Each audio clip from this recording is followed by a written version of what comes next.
Subscribe कीजिए बिन Nasir network को और हमारी फैमिली का हिस्सा बनिए। पुराने वक्तों के लोग बहुत सादा हुआ करते थे। तारीख पूछने के लिए भी मोहल्ले के किसी बुजुर्ग मियाँ जी के पास जाया करते थे। कैलेंडर तो होते ही नहीं थे, बस मियाँ जी ने जो तारीख बता दी सब मान लेते थे। भला मियाँ जी के पास कौन सा कंप्यूटर, मोबाइल या देवारी कैलेंडर था। उनके पास तो अपनी एक ही सादा सी ईजाद थी। मियाँ जी बाकायदगी से रात को चांद देखते और रोजाना अपने हुजरा में रखे हुए एक लोटे में अपनी बकरी की मंगनी डाल दिया करते।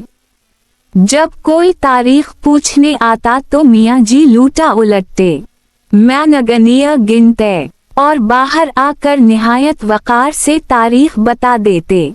एक मर्तबा ऐसा हवा कि मियाँ जी की बकरी खुद हुजरा में घुस गई और सीधा लोटे के ऊपर ही ढेर सारी मंगनियाँ कर गई।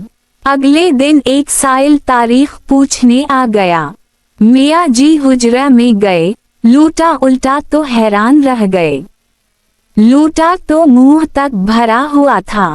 मजबूरा गिनती शुरू की। आधा घंटा गिनती करते करते पसीने में शराबवर जब बाहर निकले तो साइल ने पूछा, जी मियाँ जी आज क्या तारीख है।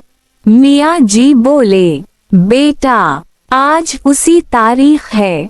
साइल चौंक कर बोला, मियाँ जी खुदा का खौफ करें, कहीं उसी भी तारीख होती है। मियाँ जी बोले, बरखुरदार खुदा का खौफ खाकर ही उसी बता रहा हूँ, वरना लौटे में तो 200 उसी बनती है।